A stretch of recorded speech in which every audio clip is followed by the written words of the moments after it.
তো সাজি, বনি, ববি আর ফ্র্যাঙ্কির সন্ন্যাসী জীবনের অবসান ঘটাতে প্রথম উদ্যোগটা যে নেয় সে হলো ববি। লোকাল ট্যুর গাইড বেবির সাথে প্রেমের সম্পর্ক গড়ার পরে তারপর ববিও সাংসারিক জীবনে পদার্পণের চিন্তা ভাবনা করে। তাই সে সাববেজি সম্পর্ক ভুলে চরম লেভেলের একটা নাটকীয়তার মাধ্যমে তার বড় ভাই সাজিকে পটিয়ে বেবির দুলাভাই শাম্মীর কাছেও নিয়ে যায় তার আর বেবির বিয়ের ব্যাপারে কথা বলতে। কিন্তু ভাইরে ভাই, শাম্মী হলো আরেক চিজ। তার ব্যাপারে বলতে গেলে আরেকটা ভিডিও তৈরি করতে হবে।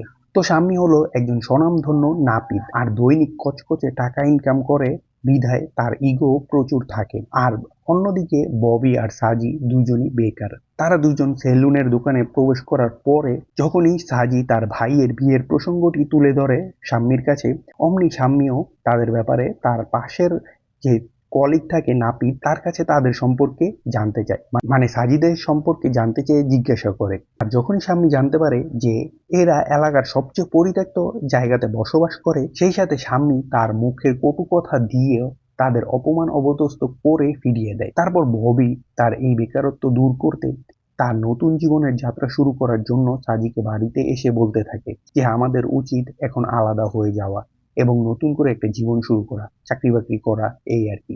সে এখন বেবিকে নিয়ে নতুন ভাবে স্টার্ট করতে চায় জীবনটাকে। কিন্তু সাজি বলে না, আমরা একসাথেই থাকবো, কোনো কিছুই হবে না, ঘরের দেয়ালগুলো প্লাস্টার করে রং করে নিব, আমরা আমরা নেপোলিয়নের ছেলে, আমরা আলাদা হতে পারি না। ববি যখন সাজিকে ভাই বলে ডেকেছিল বেবির দুলাভাই শাম্মীর কাছে নিয়ে যাওয়ার জন্য, তখন সাজির মনটাও একেবারে নরম হয়ে গিয়েছিল।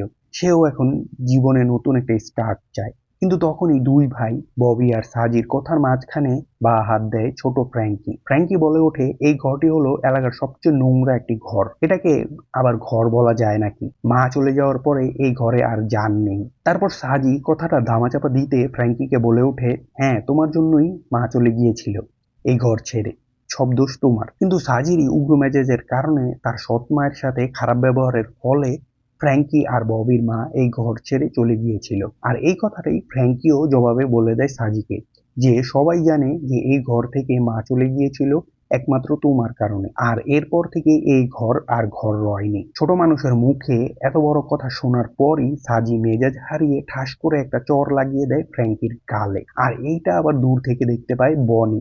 সে দৌড়ে এসে ঘরের ভেতর ঢুকে পড়ে সাজিকে মারতে। সাজি ভয়ে অন্য রুমে ঢুকে পড়ে। যদিও সাজি বয়সে বনি থেকে বড়, কিন্তু এই বলে যে বনির সাথে মারামারি করে পারবে তা না। সাজি দরজা লাগানোর চেষ্টা করলেও বনি ধাক্কা দিয়ে রুমের ভেতর প্রবেশ করে নৌকার বৈঠা দিয়ে সাজিকে একটা জোরে বাড়ি লাগিয়ে দেয়। সাজির বাড়াবাড়ি অনেকদিন যাবতই সে দেখে যাচ্ছিল, এইবার তাকে একটা শিক্ষা দিয়েই ছাড়লো সে। কারণ সে এইবার ফ্র্যাঙ্কির গায়ে হাত তুলেছে অযথা, যেখানে ফ্র্যাঙ্কি এই বাড়িতেই থাকতে চায় না তাদের ঝগড়ার কারণে। বনি আবার ফ্র্যাঙ্কিকে প্রচন্ড আদরও করে, তার সাথে আবার ফ্র্যাঙ্কির বন্ডিংটা অনেক ভালো। ববি আর সাজি সবসময় একসাথে মারামারি করলেও বনিকে দুইজনই আবার ভয় পায়, কারণ সে একটা লোকাল ডান্স গ্রুপ পরিচালনা করে আর সবসময় একটা টিম নিয়ে গ্যাং ব্যাং নিয়ে ঘোরাঘুরি করে। আর বনি হলো একজন বাক প্রতিবন্ধী। বাক প্রতিবন্ধীরা রেগে গেলে যে কি করতে পারে তা আমরা সবাই মোটামুটি জানি।